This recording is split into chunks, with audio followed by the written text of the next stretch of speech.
رايح وإيش اللي تبغى، وقول لهم إيش تأملاتهم أو آمالهم في الإدارة أو وخذ من عندهم، فإذا هم كذلك سوف يكونون معك. فالتعرف على مستوى رضاهم، اعرف هل خدمتك بتحسن أو بتدهور، اعرف كم مستوى ولاء عملائك لك، أيضا حلل كم عدد العملاء الذين خسرتهم في الفترة السابقة، كم عدد الذين فزت بهم. اتصل بعدد من العملاء الذين فقدتهم، يعني عرفت أنهم خلاص مستائين تماما، تعرف أن السبب الانصراف عنك، ليش هم مستائين؟ بعد ذلك تصرف وفق تلك المعلومات. كن قائدا لفريق الأحلام، هذا السر الرابع. يجب عليك أيها القائد أن تحلم، يكون عندك رؤية تحلم بها، ويجب أن يكون الموظفون من ورائك يحققون تلك الأحلام ويشوفون ويرون تلك الأحلام. تحدث إلى الأفراد دائما الأهداف التي وجدت من أجلها المؤسسة. للأسف بعض الموظفين ما يعرف لماذا نحن نعمل. نحن نعمل لأجل تحقيق أحسن تعليم للطالب، هذا عملنا. الموظف إذا نسي هذه الحقيقة ظلت تتاهت أهدافه. أين ينبغي أن تكون الشركة بعد 5 سنوات من الآن؟ هذه هي الرؤية. ما الثقافة التي ينبغي أن تسود في الشركة؟ الآن كل منظمة وكل شركة لها ثقافة نسود فيها. نحن نتمنى أن تسود عندنا المنظمة المتعلمة learning organization. عبر عن رؤيتك دائما، كدلها، ردد الرؤية باستمرار أمامهم، تأكد من وضوح تلك الرؤية عندهم في أذهانهم. هذا يجعلهم يعملون وفق تلك الرؤية ويحققون مع تلك الأهداف. ادفع يا أخي لتواصل العمل. الموظف حتى ينتج مهما يكن شكر وتقدير، لكن هذا ما يكفي هذا. لابد أن تعطي الموظف، لابد أن تدفع له هدية بسيطة، تقدير بسيط، مكافأة، تكليف خارج دوام حتى يتحقق على شيء. فإذا هذا هي النظرية التي تقول الناس هؤلاء كلهم عندهم قابلية للعطاء، وكلهم هورس أو حصن أو حصان يريد أن ينتج ويريد أن يركب السباق، لكن ضع على قدر من السكر في فمه حتى يركض. أما الذين ينظرون الموظفين على أنهم سيئين، ينظرون لهم عزكم الله إلى الموظف على أنه دونكي، فبالتالي ما يسير اللازم بالضرب، وبالتالي كلها بحاسم عليك وبوبخك وعاقبك وإلى آخره. فهنا فرق. المكافآت تعطي خلي الموظف يعطي معك، فإذا ادفع مكافآت، هدايا، جوائز. إذا استطعت كنت في شيء خاص أو تستطيع أنك تسعى لأجل ترقية ذلك الموظف أو ترقية له أو تثبيت له بحيث أنه يشعر أنك بالفعل تريد له شيء، تجد أنه ينتج. إذا مكافآت، هدايا، شهادات شكر، مزيدا من الصلاحيات، أعطي الموظف تميز ميزة. لو تعطيه مثلا موقف خاص به، مكان، مكتب، شيء مثل ما يقولون فازة زهور تضعها على المكتب عنده، إذا هذا كله يجعل الموظف نفسه ينتج. زيارة الموظف، أقصد في منزله، يعني تكلمه وتقول والله أنا زايرك اليوم ولا كذا، يشعر بالاهتمام، يشعر أنك أعطيته حاجة، يشعر أنك أعطيته قدر، ميزته، قدمته. إذا هذا الموظف سوف ينتج معك أنك تهتمي به. استأصل البيروقراطية. نتحدث مع الأخوات الموصول قبل، هناك بروتوكولات في العمل تسيطر عليه وتعطله وتعيقه. ناس ما يجلسون مع ناس، هذا ما يكلم هذا لقب كذا، هذا معناه كذا. في أمريكا انتهوا من الأمور هذه. هذه البيروقراطية لازالت عندنا هنا في الألقاب وفي الطريقة وفي الأسلوب الحديث، وهذا ما يتكلم مع هذا وهذا ما يتحدث مع هذا. يجب حتى نتقدم نفتح القنوات على بعضها ونحاول يكون هناك كونكشن، اتصال رائع جدا في المنظمة، ونستأصل البيروقراطية فيه حتى نتطور.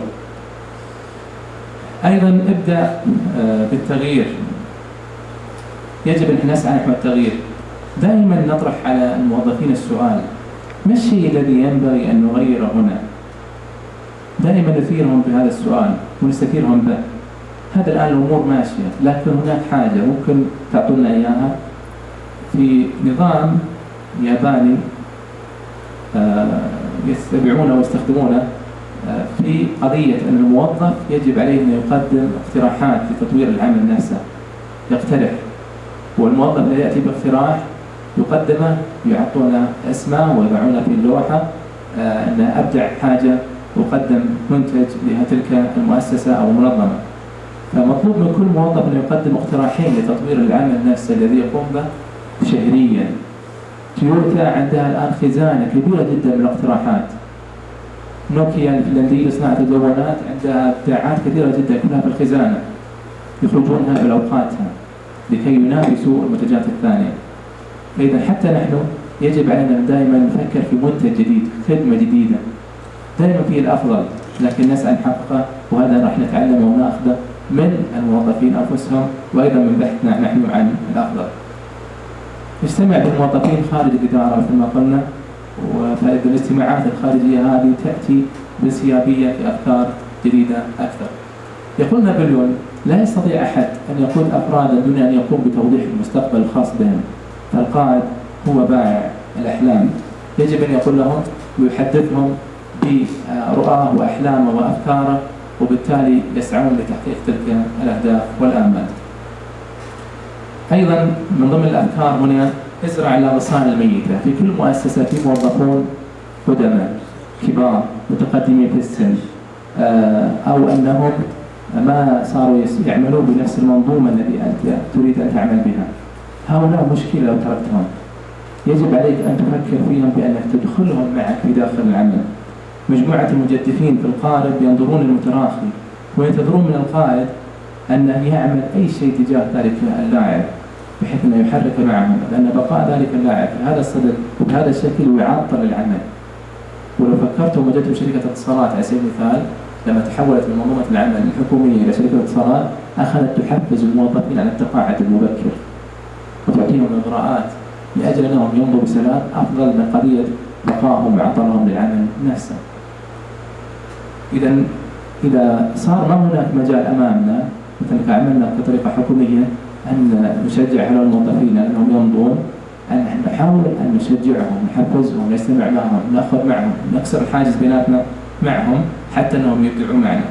توصل لطرق القياس الأداء، وجعل هناك طرق قياس الأداء، النماذج، التقارير الدورية، وتحاسب المقصر حاسبة. وإذا لزم الأمر، إذا كنت بحاجة قطاع خاص، بعد الحساب والتوبيخ والإنذارات النظام يخول لك بعد كل ذلك أن ربما المقصر هذا يفصل من العمل. حاول تحسين الأداء ما استطعت، ولكن لا تردد أبدا في مشروع الفصل أو التلويح به في نهاية المطاف. التركيز على العمليات. المشكلات التي تواجهها يجب أن تبدأ معها بالتحليل الدقيق لكيفية أداء العمل. العمليات كيف تكون؟ كيف انطلاقة المعاملة؟ وصف المعاملة بالضبط كيف تتم؟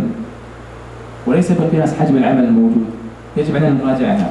نعمل على تحليل المراحل الصناعية والإنتاجية داخل العمل، ونرى وين التلبك فيه، وين الخطأ فيه، وين النقطة الإعاقة أو المطب كما يعبر عنها الشيخ محمد الملحم. نبحث عنه ونحاول أن نزيل ذلك المطب من المعاملات، وبالتالي نحقق انسيابية في العمل.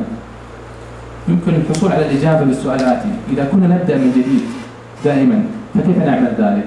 يعني نقترح اقتراح، نقول هذه المعاملة معاملة تسجيل طالبة في المدرسة، ما عندنا الأوراق ولا عندنا بالنظام ده كله، نحاول يا جماعة أن نأتي بابتكار نظام جديد، أعطونا الآن إيش برئياتكم؟ أو هذه الخطوات الموجودة ما الذي ممكن أن نحذف منها حتى تقلل المعاملة؟ فإذا هناك دائما فكرة ما الذي نستطيع أن نعمل مع تلك المعاملة وكيف نعيد هندستها، ويسمونها الهندسة الإدارية.